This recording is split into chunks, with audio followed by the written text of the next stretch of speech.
IPS की नौकरी छोड़ असीम अरुण ने बीजेपी ज्वाइन कर लिया है। केंद्रीय मंत्री अनुराग ठाकुर और स्वतंत्र देव सिंह की मौजूदगी में बीजेपी में शामिल हुए असीम अरुण की कन्नौज से चुनाव लड़ने की अटकलें। बीजेपी में शामिल होने के बाद सीएम योगी की तारीफ की। केंद्रीय मंत्री अनुराग ठाकुर का समाजवादी पार्टी पर बड़ा हमला। कहा, जो दंगा कराते हैं वो एसपी में जाते हैं, जो दंगा रुकवाते हैं वो बीजेपी में आते हैं।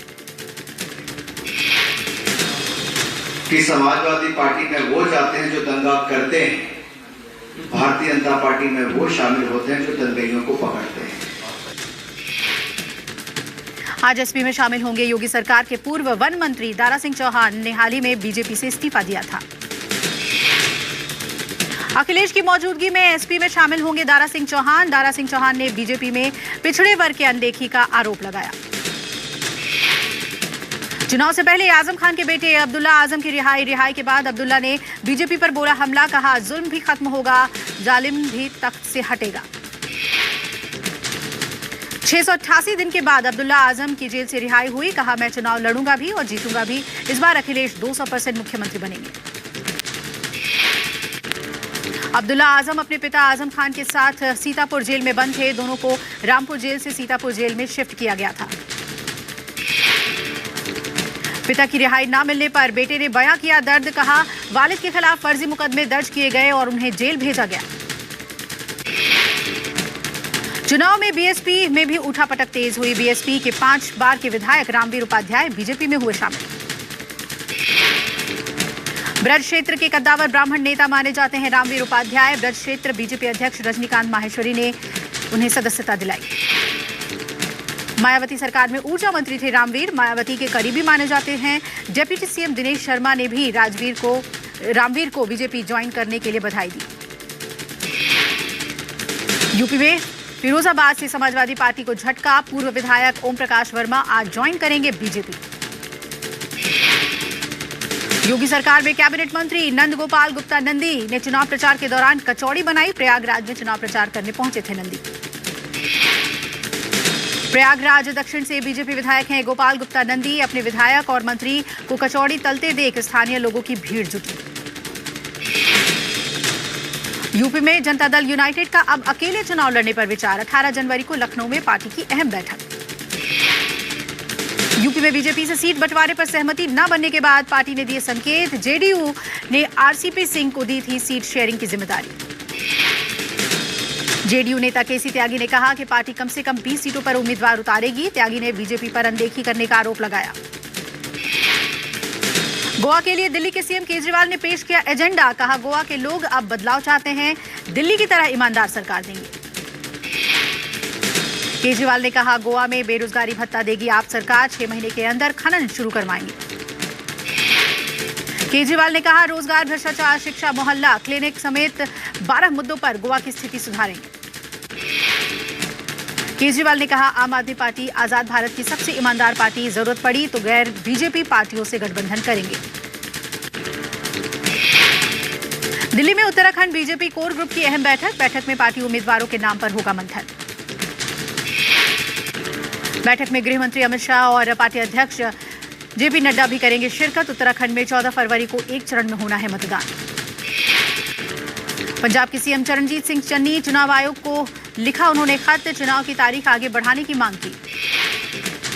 चन्नी ने संत रविदास जयंती का हवाला देते हुए चुनाव टालने की अपील की। कहा, 16 फरवरी को रविदास जयंती की वजह बड़ी संख्या में दलित वाराणसी की यात्रा पर रहेंगे। सीएम चन्नी के मुताबिक पंजाब में न होने की वजह से लोग 14 फरवरी को मतदान नहीं कर पाएंगे। लिहाजा मतदान की तारीख 6 दिनों के लिए टाल दी जाए। पीएम मोदी आज पंजाब में वर्चुअल रैली करेंगे। 5000 शक्ति केंद्रों के जरिए कार्यकर्ताओं को करेंगे संबोधित। पीएम मोदी 3 लाख कार्यकर्ताओं से करेंगे संवाद। बीजेपी को वोट देने की करेंगे अपील।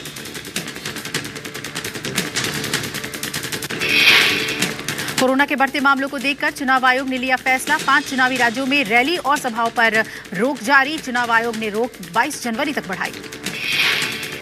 कोरोना के बढ़ते मामलों को देखते हुए चुनाव आयोग भी चिंतित। एक्सपर्ट के मुताबिक 15 जनवरी के बाद और फरवरी तक कोरोना पीक पर रहेगा। पिछले कुछ दिनों से चुनाव वाले 2 बड़े राज्यों में कोरोना का प्रकोप बढ़ा। यूपी और पंजाब में लगातार बढ़ रहे हैं बेतहाशा मामले। देश में एक बार फिर कोरोना मरीजों की संख्या में भारी उछाल। 24 घंटे में 2,71,000 से ज्यादा नए मरीज। स्वास्थ्य मंत्रालय के मुताबिक 314 संक्रमितों की हुई मौत और 1,38,000 से ज्यादा लोग पिछले 24 घंटे में रिकवर हुए। देश में सक्रिय मरीजों की संख्या 15 लाख से ज्यादा हुई। देश में संक्रमण दर 16% से ज्यादा। देश में ओमिक्रॉन के मरीज बढ़कर 7,700 से ज्यादा हुए। महाराष्ट्र और दिल्ली में ओमिक्रॉन के मरीजों की संख्या सबसे ज्यादा है। झारखंड में 14 लोगों को ओमिक्रॉन वेरिएंट की पुष्टि हुई, जबकि एक संक्रमित में डेल्टा वेरिएंट और 32 लोगों के अंदर वेरिएंट ऑफ कंसर्न की पुष्टि हुई। महाराष्ट्र में पिछले 24 घंटे में कोरोना के 42,000 से ज्यादा नए मरीज आए। 23 मरीजों की हुई मौत। मुंबई में कोरोना के पिछले 24 घंटे में 81 पुलिसकर्मी संक्रमित हुए। अब तक 1,312 पुलिसकर्मी पॉजिटिव हुए। दिल्ली में कल के मुकाबले कोरोना की रफ्तार पर ब्रेक। 24 घंटे में 20,000 नए मरीज आए। झारखंड के पूर्व सीएम शिबू सोरेन दूसरी बार कोरोना संक्रमित हुए। शिबू सोरेन होम आइसोलेशन में हैं। कोरोना के बढ़ते हुए मामले को देखते हुए राजस्थान सरकार ने संडे कर्फ्यू का किया ऐलान। 6 महीने के बाद राजस्थान में एक बार फिर लगाया गया संडे कर्फ्यू। देश में वैक्सीनेशन का 1 साल पूरा हुआ। स्वास्थ्य मंत्रालय के मुताबिक अब तक 156 करोड़ डोज लगाई गई। पूरी आबादी को टीका लगाने का लक्ष्य 1 साल बाद भी दूर। 18+ उम्र के अब तक 87 करोड़ लोगों को ही पहली डोज लगी। 65 करोड़ लोगों को दूसरी डोज लगाई गई। देश में 15 से 18 साल के टीनेजर्स का वैक्सीनेशन जारी। अब तक 3 करोड़ से ज्यादा बच्चों को वैक्सीन लगाई गई। महाराष्ट्र में बच्चों को दी जाने वाली वैक्सीन कम पड़ी। महाराष्ट्र ने केंद्र से मांगी अतिरिक्त डोज।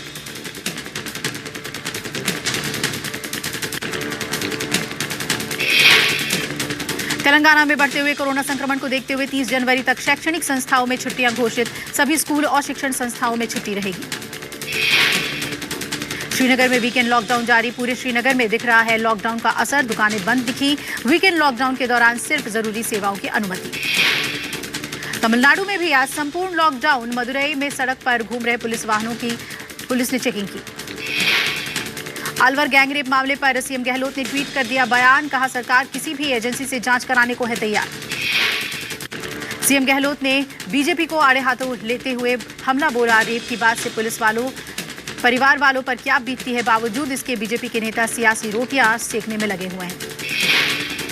सीएम गहलोत ने कहा कि लड़की को आई चोटों के कारण पता लगाने की चल रही है जांच, लेकिन मेडिकल रिपोर्ट से ये स्पष्ट है कि किशोरी के नहीं हुआ था कोई बलात्कार।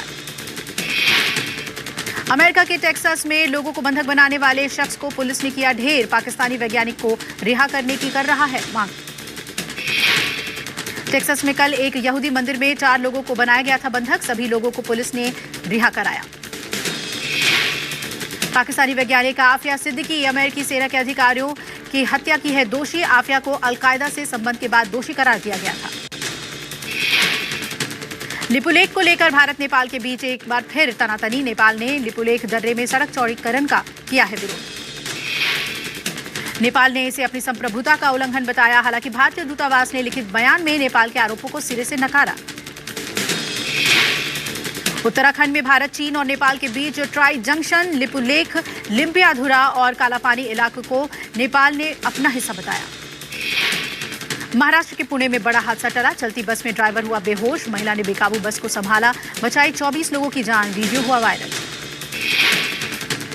मिर्गी का दौरा पड़ने की वजह से चालक चलती बस में हो गया बेहोश। 42 साल की महिला योगिता ने फौरन स्टीयरिंग संभाला, सूझबूझ से बचाई बस में सवार लोगों की जान।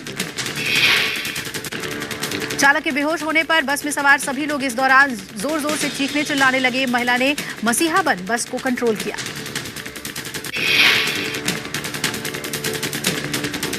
किसी तरह लैंड करा दो भैया का आया दूसरा पार्ट। पैराग्लाइडिंग करते वक्त चीखने लगी महिला। Video viral.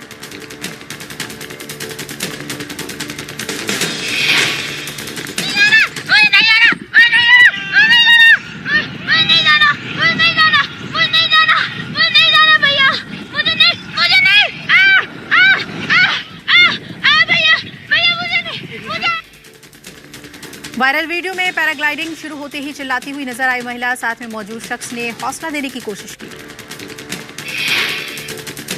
दिल्ली एनसीआर में कड़ाके की ठंड का कहर जारी। दिल्ली में शनिवार को 10 साल बाद पड़ी सबसे ज्यादा ठंड। आज भी रहेगी ठिठुरन। ऑरेंज अलर्ट जारी। यूपी में बढ़ा ठंड का प्रकोप, घने कोहरे की वजह से विजिबिलिटी हुई कम, रेलवे ने रद्द की कई ट्रेनें। लखनऊ में घने कोहरे के चलते विजिबिलिटी हुई शून्य, न्यूनतम तापमान 8 डिग्री सेल्सियस पहुंचा। कानपुर और प्रयागराज में ठंड ने बढ़ाई लोगों की परेशानी, कानपुर में न्यूनतम तापमान 8 डिग्री सेल्सियस दर्ज, अलाव का सहारा ले रहे हैं लोग। हरियाणा में ठंड का सितम जारी, कोहरे के चलते विजिबिलिटी हुई कम, मौसम विभाग ने ठंड और बढ़ने की दी चेतावनी। मध्य प्रदेश में ठंड और कोहरे ने बढ़ाई लोगों की परेशानी, भोपाल में आज सुबह छाया रहा घना कोहरा, विजिबिलिटी थी काफी कम। दिल्ली में गरीब और असहाय के लिए वरदान बन रहा है एम्स मेट्रो स्टेशन के पास स्थित रैन बसेरा, जरूरतमंदों को मिल रहा है आसरा। बांदा में चेकिंग के दौरान 28 किलो विस्फोटक सामग्री बरामद, 3 लोगों को पुलिस ने किया गिरफ्तार। आरोपियों के पास से विस्फोटक के अलावा 195 फ्यूज और आधा किलो सुतली भी बरामद, पूछताछ जारी। राजस्थान के कोटा में 17 साल की छात्रा ने छत से कूदकर सुसाइड किया, खुदकुशी का दर्दनाक वीडियो हुआ वायरल वीडियो में छात्रा के पिता और हॉस्टल संचालक समझाते दिख रहे हैं, अचानक लड़की ने 5वीं मंजिल से लगा दी छलांग। बिहार के मधेपुरा की रहने वाली छात्रा के सिर, पैर और हाथ में लगी गंभीर चोटें, मौके पर ही छात्रा की हुई मौत। कानपुर में पुलिस ने एक गाड़ी से 50 लाख रुपए कैश बरामद किया, आचार संहिता के बीच हुई कैश बरामदगी को लेकर उठ रहे हैं सवाल। अमीन राइन नाम के शख्स की गाड़ी से कैश बरामद हुआ, पुलिस ने इनकम टैक्स विभाग को दी जानकारी। उत्तराखंड के हरिद्वार में एसटीएफ की बड़ी छापेमारी, बड़ी मात्रा में पुरानी करेंसी मिली, 4 करोड़ से ज्यादा की पुरानी करेंसी के साथ 7 लोग पकड़े गए। गिरफ्तार आरोपियों में से 3 स्थानीय और 4 मुरादाबाद के आरबीआई के किसी अधिकारी के साथ करेंसी को बदलने की खबरें सामने आ रही। प्रशांत महासागर में फटा ज्वालामुखी, जापान से लेकर अमेरिका तक सुनामी का खतरा मंडराया, उठ रही है ऊंची ऊंची लहरें। विशाल लहरों को देखते हुए सुनामी की चेतावनी जारी, भूवैज्ञानिकों के मुताबिक ज्वालामुखी विस्फोट की वजह से सुनामी की हुई शुरुआत। वियना में प्रदर्शनकारी सरकार की वैक्सीनेशन नीति से नाराज दिखे, सड़क पर ट्रैफिक जाम करके सरकार के खिलाफ विरोध जताया। हेग में सैकड़ों लोगों ने बर्तन बजाकर कोविड नियमों का विरोध किया, हिंसक भीड़ पर काबू पाने के लिए पुलिस ने लाठीचार्ज किया। न्यूजीलैंड के केमिकल प्लांट में लगी भीषण आग पर दमकल की गाड़ियों ने काबू पाया, हादसे में किसी के हताहत होने की खबर नहीं। अमेरिका में सिख टैक्सी ड्राइवर से मारपीट करने वाले शख्स को गिरफ्तार किया गया, आरोपी के खिलाफ नक्सली घृणा अपराध के तहत मामला दर्ज। साउथ एक्ट्रेस अल्लू अर्जुन ने फिल्म पुष्पा की सक्सेस के बाद खरीदा नया बंगला, आलीशान बंगले की तस्वीरें सोशल मीडिया पर वायरल। वरुण धवन राजकुमार हिरानी की फिल्म मेड इन इंडिया में आएंगे नजर, वरुण की film made in India drama और सच्ची घटना पर आधारित होगी।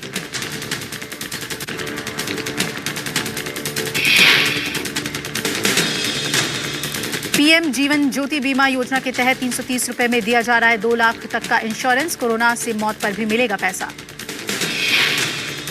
गूगल ने अपने एम्प्लॉय के लिए जारी किया फरमान, हर सप्ताह करवाना होगा कोविड टेस्ट, रिपोर्ट नेगेटिव होने पर ही मिलेगी ऑफिस में एंट्री। मारुति ने बढ़ाई कारों की कीमत, आज से ऑल्टो 12,500 और वैगनआर 30,000 रुपए तक महंगा हुआ। अब व्हाट्सएप पर आया गूगल जैसा फीचर, घर बैठे यूजर्स देख पाएंगे नजदीकी रेस्टोरेंट और राशन की दुकानों के बारे में।